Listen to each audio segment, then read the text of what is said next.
Bienvenidos a Entorno Económico, un espacio para hablar claro de situaciones económicas que afectan a todos los venezolanos. El día de hoy vamos a abordar el tema de la dolarización de la economía.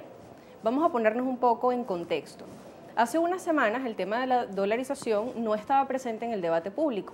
Los amigos de Se Dice Economía empezaron a hablar del tema, trajeron a varios invitados internacionales y el tema empezó a estar en la palestra pública. Hace unas semanas, la primera semana de mayo específicamente, la agencia de noticias Reuters publicó una noticia en la que se hacía referencia a que Ford Motors de Venezuela estaría considerando vender sus automóviles en la moneda norteamericana, en el dólar. Para eso vamos a consultar hoy a nuestro economista, Antonio Paiva. Antonio, ¿qué tal? ¿Cómo estás? Gracias. Primero quisiéramos saber quién fija el precio del dólar respecto al bolívar, para un poco entender la dinámica cambiaria. En Venezuela el mercado de las divisas, de las monedas extranjeras, teóricamente lo debiera fijar el mercado. Hay monedas que tienen más demanda, hay monedas que tienen menos demanda. Teóricamente, la paridad de una moneda con respecto a otra está dada por el poder adquisitivo, el poder de compra que tiene cada moneda en particular. Venezuela, lamentablemente, está sometida a un régimen de control de cambio y el tipo de cambio lo fija el Banco Central, lo fija alguno de estos organismos, el SICAD, antes CADIVI. ¿Arbitrariamente o eso tiene algún cálculo? Tiene aparentemente un comportamiento de deslizamiento ¿Qué significa? hacia el alza del precio del dólar. Sin embargo, como a lo que no se le puede meter trampas es al mercado, existe un mercado llamado negro, libre, paralelo, que sencillamente se mueve en torno a la cantidad de oferta que existe en ese mercado y a una demanda que, por supuesto, en el caso de Venezuela ha tendido a ser infinita. Por eso es que se observa que ese tipo de cambio es el que se desliza con mayor rapidez. Ok. Los precios de los vehículos Ford ofertados oscilan entre 13.000 y 51.000 dólares, según las cifras que publica Ford en su filial estadounidense.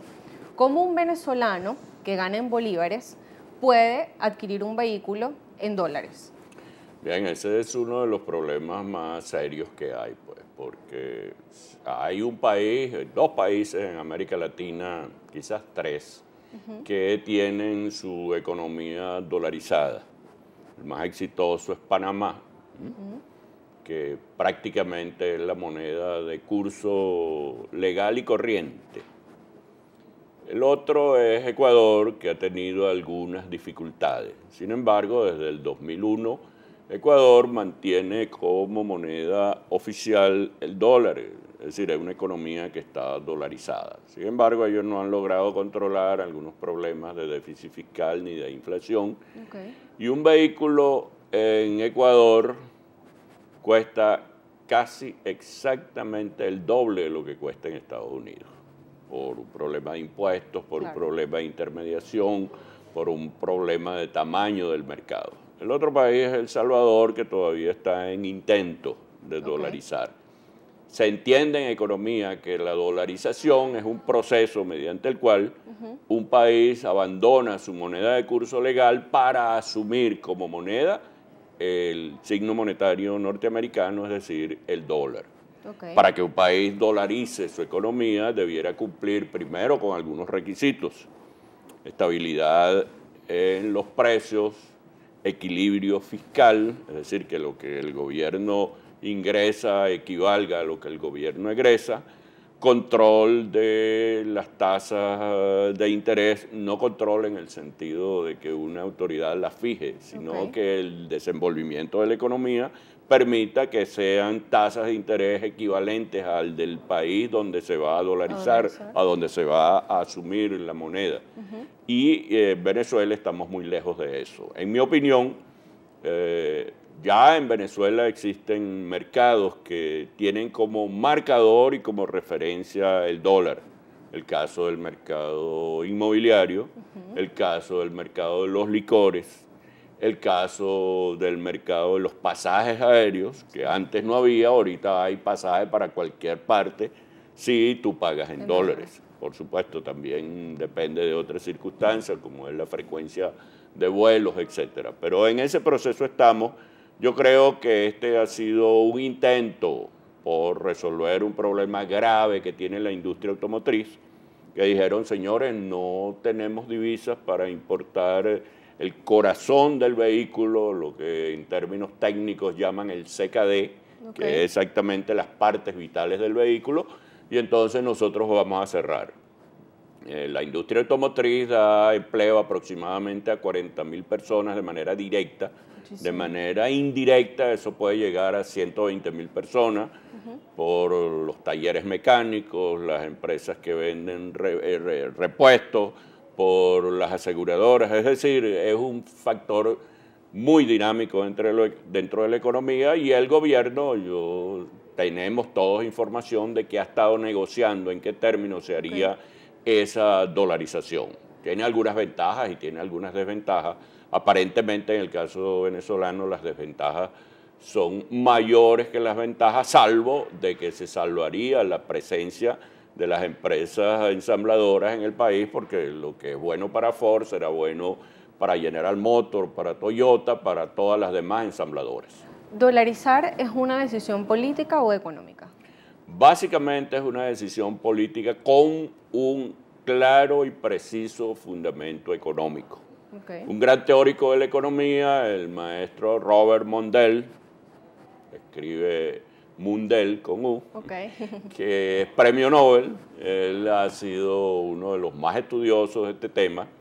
Él afirma que a la vuelta de 30 años, 20 años, en el mundo habrán 4 monedas importantes. ¿Qué serían? El dólar, el euro, el yuan, y quizá una moneda que puede ser de los tigres asiáticos. Sobrevivirán algunas monedas pequeñas de acuerdo al tamaño de esa economía y lo cerrado que estén.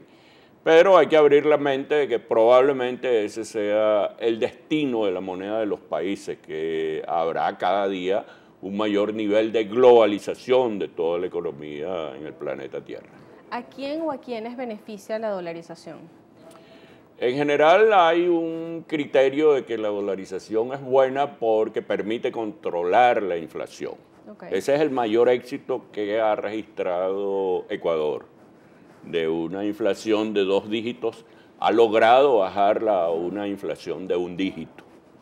Igualmente favorece el que no se emita dinero inorgánico, el que el Banco Central deba cambiar su función de regulador de la actividad crediticia, permite salvar empleos, genera una estabilidad económica en el sentido de que tanto compradores como vendedores saben a qué atenerse y puede desarrollarse la actividad crediticia con un tipo de moneda fija.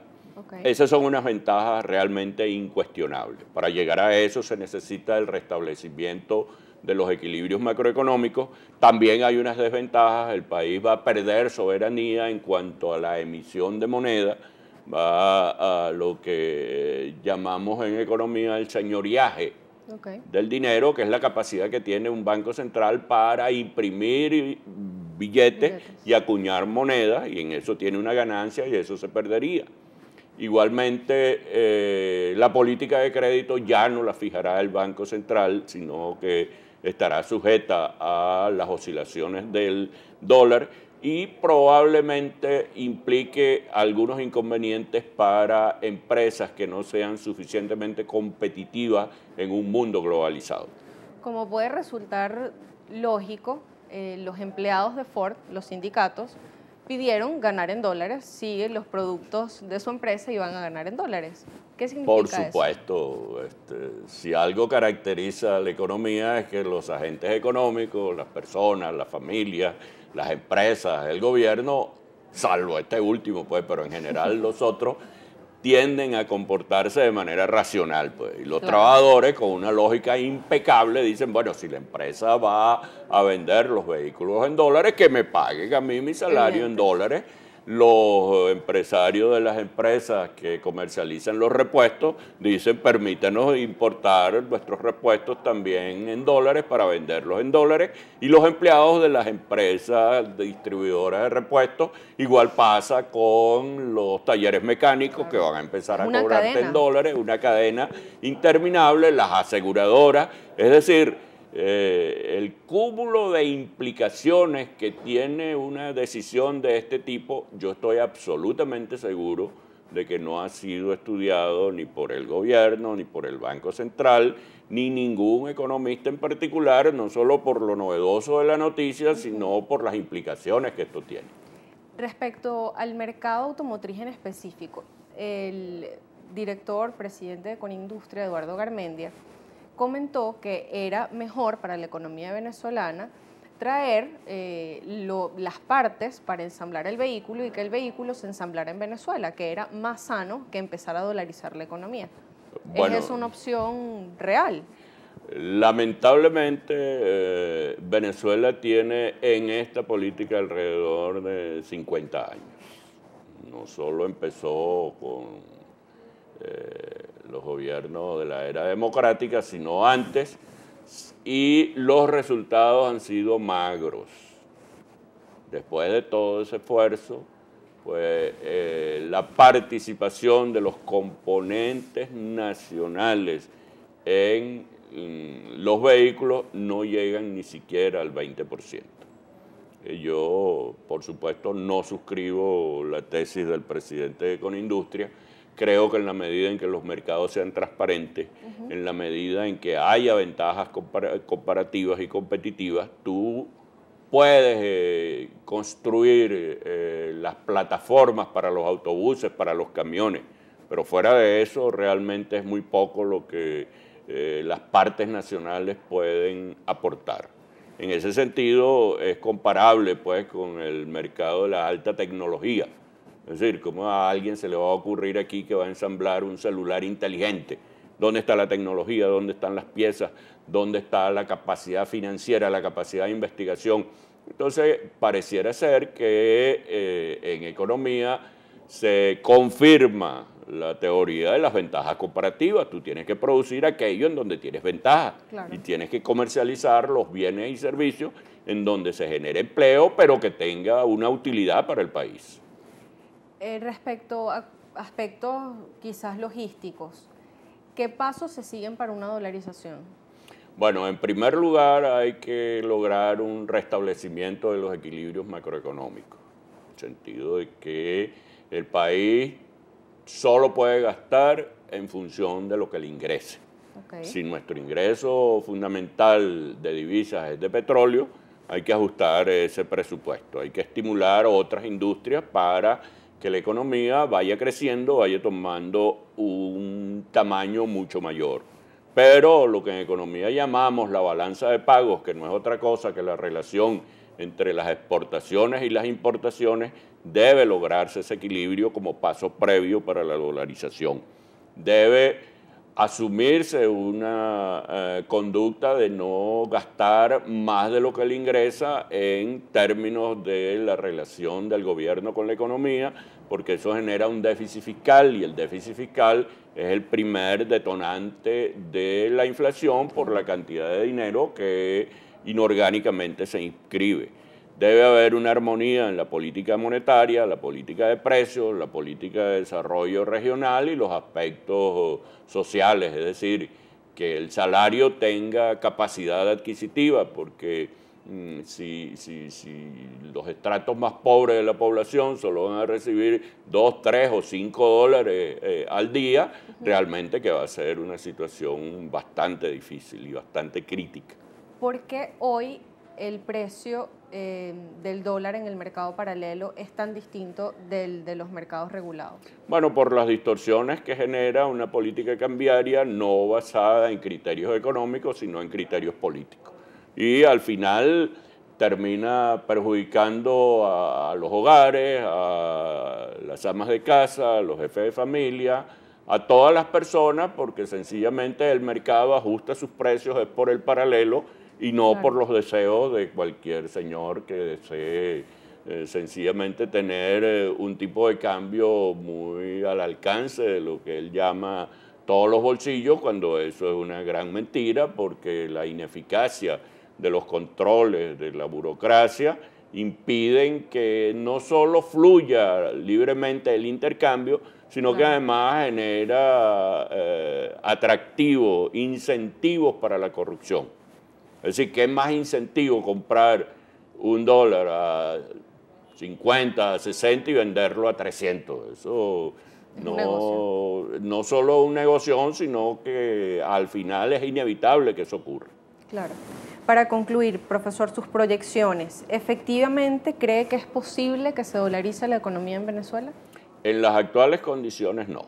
Con una visión de futuro es posible que los países de Latinoamérica se integren a la economía del dólar, porque de alguna forma la economía venezolana siempre está ligada al dólar por la relación que existe con el commodity principal de nuestra economía, que es el petróleo. Entonces, siempre Venezuela ha recibido dólares, siempre Venezuela ha importado en dólares, o sea que el problema es básicamente interno de una economía que tiene la necesidad de ser más eficiente, de desmontar el control de precios y de desmontar el control de cambio, porque si bien inicialmente puede producir un alza en la inflación, va a permitir la recuperación de la economía y de que los venezolanos puedan resolver sus propios problemas.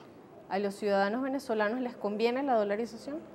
En el largo plazo sí, en este momento yo creo que sería un disparate. ¿Qué sería un paso previo? Sería un paso previo, pues, como te dije, el desmontaje de los controles y sobre todo el de incentivar la producción. Muchísimas gracias. Recuerden escribirnos a @apaiva64, @isaiturrizas para comentarnos sus inquietudes respecto al programa y proponernos temas nuevos para el análisis. Muchísimas gracias. Gracias.